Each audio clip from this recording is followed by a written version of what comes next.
Vamos a hablar del corazón, no de la prensa rosa, no. Vamos a hablar del Día Mundial del Corazón, que se celebra mañana, y es muy importante concienciar sobre la importancia de cuidar nuestra salud cardiovascular, Ana. Las enfermedades cardiovasculares son la primera causa de muerte en el mundo, según la Organización Mundial de la Salud. Casi 20 millones de personas fallecen por enfermedades relacionadas con el corazón y el 80% de estas muertes prematuras se pueden prevenir. Bueno, pues vamos a descubrir cómo con el doctor Alejandro Berenguel, que es cardiólogo de HMIMI. Doctor, ¿qué tal? Buenos días. Hola, ¿qué tal? Muy buenos días. Bienvenido, como siempre, muchas gracias por atender a Radio Castilla-La Mancha. Bueno, la primera, ¿nos puede dibujar un pequeño mapa de lo que supone la insuficiencia cardíaca? Bueno, a ver, la insuficiencia cardíaca no es ni más ni menos que una de las enfermedades del corazón de las más prevalentes, de las más frecuentes, ¿no?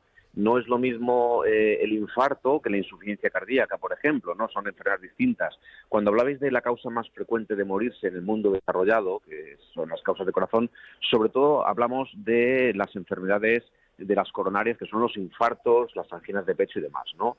La insuficiencia cardíaca, como digo, es como una fase, digamos, terminal de muchas cardiopatías, de muchas enfermedades en las cuales lo que sucede es que el corazón ya tiene poquita fuerza, no late adecuadamente y genera una serie de síntomas a los pacientes, ¿no?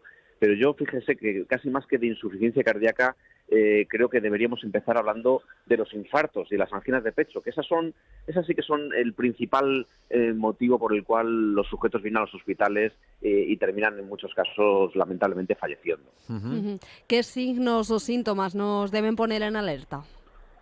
Bueno, siempre el síntoma, digamos, princeps de un infarto es el dolor en el pecho, ¿no? El dolor torácico. Lo que pasa es que no es cualquier tipo de dolor. Lógicamente hay muchos motivos por los cuales nos puede doler el pecho. A todos nos ha dolido el pecho en alguna ocasión. Muchas veces puede ser simplemente por acúmulo de gases en el tracto digestivo, ¿no? Los famosos pinchazos, o puede ser por hernia de hiato, o puede ser por nervios, incluso por ansiedad, ¿no? Es muy frecuente que cause dolores en el pecho. ¿Cómo es el dolor de un infarto, de una angina de pecho? Bueno, es un dolor de tipo opresivo, como una presión, como si me sentara alguien encima. Es un dolor difuso, no sabemos localizarlo exactamente, no es un dolor muy localizado en un punto concreto. Es un dolor que habitualmente se irradia o se va hacia la espalda, hacia el cuello, incluso hacia la mandíbula inferior, a veces a los hombros, a los brazos. Se suele acompañar de náuseas, a veces de vómitos, de sudoración fría, de malestar general. En definitiva, los pacientes te suelen decir que tienen sensación de gravedad, incluso de muerte inminente, ¿no? Este es el típico dolor que si se prolonga en varios minutos, desde luego debemos ponernos en contacto con nuestro médico o acudir al servicio de urgencias más cercano. Eso le iba a preguntar. Lo primero, desde luego, llamar 112 o ir al médico si se puede ante esos síntomas, ¿no? Sí, exactamente. Nosotros siempre los médicos, los cardiólogos, decimos una frase que es el tiempo es miocardio. El miocardio es el músculo cardíaco. ¿Qué decimos con el tiempo es miocardio? Pues que cuando empiezan los síntomas de un infarto, cuanto más tiempo tardemos en tratar a este paciente, menos posibilidades hay de que el corazón se recupere o más proporción de corazón se va a dañar. Ahí tenemos una ventana temporal de varias horas, que lo más adecuado sería actuar en las primeras 4 a 6 horas desde el inicio de los síntomas. Y desde luego, si vamos más allá de las 12 horas desde el inicio de los síntomas, muy probablemente gran parte del corazón vaya a morir, vayamos a quedarnos con una disfunción importante del corazón, y ahí ya en ese caso muy probablemente ese paciente vaya a terminar desarrollando un síndrome de insuficiencia cardíaca, que es ya la incapacidad de latir el corazón adecuadamente, muchas veces por culpa de un infarto previo. Si hablamos de factores de riesgo, ¿cuáles son los más importantes? Bueno, aquí deberíamos distinguir entre los factores que llamamos modificables y los no modificables. ¿Cuáles serían los no modificables? Bueno, el sexo masculino, por ejemplo, los varones tienen más riesgo que las mujeres, y esto es algo que desde el punto de vista genético por lo menos no se puede modificar, ¿no? La edad, ¿no? Cumplir años es un factor de riesgo inherente a la naturaleza misma de la vida, y a los 70 años se tiene más riesgo que a los 40. Y luego hay factores genéticos, ¿no? La herencia, ¿no? El hecho de que en nuestra familia haya habido muchos casos de infarto, sobre todo a edades precoces, pues también nos confiere mayor riesgo. Estos son los no modificables. Y sobre estos, como no podemos actuar, pues casi que no merece la pena detenerse, pero sí que hay que detenerse en los que sí que podemos actuar, sobre los que sí que podemos hacer algo. ¿Cuáles? Básicamente, el tabaco, el colesterol, el azúcar, o sea, la diabetes, la tensión, la hipertensión arterial, la obesidad, el sedentarismo. Estos serían, digamos, los más frecuentes. Y yo diría que quizás los más importantes, tabaco y colesterol. Son una gran lacra en nuestra sociedad.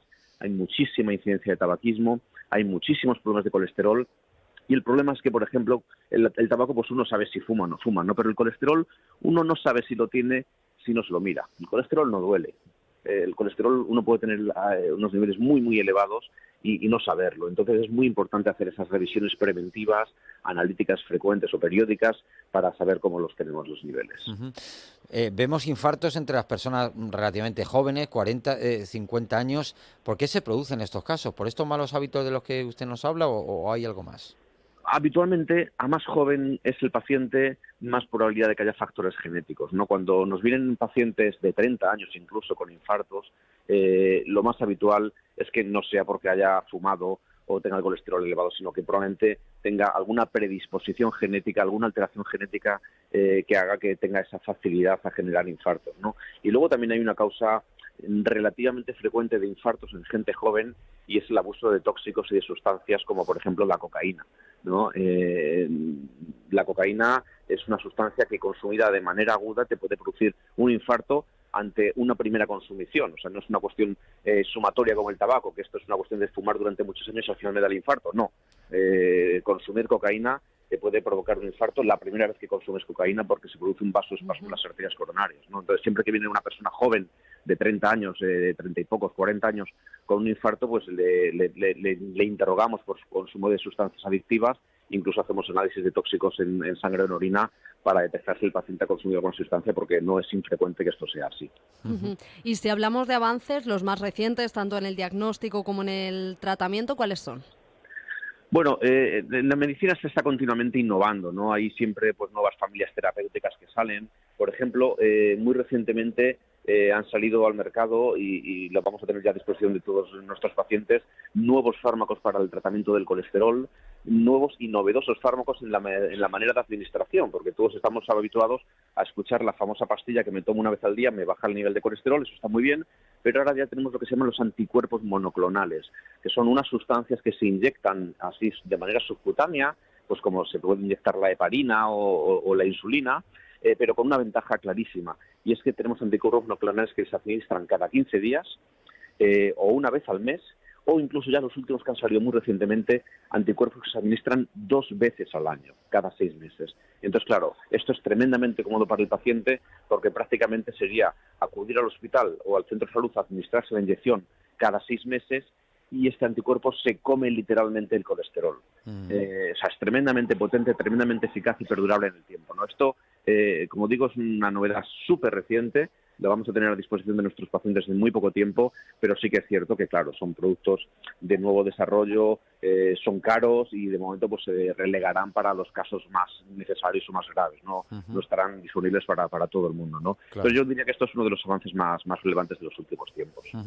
Bueno, al hablar del deporte, que seguro que algún otro día volvemos a hablar con Alejandro Berenguel de la práctica deportiva y su influencia sobre el corazón, pero claro, siempre el deporte es positivo, pero a mí siempre me asalta la duda de si muchos días poner el corazón al límite, esto puede al final ser arriesgado, sobre todo cuando vamos cumpliendo ya una edad.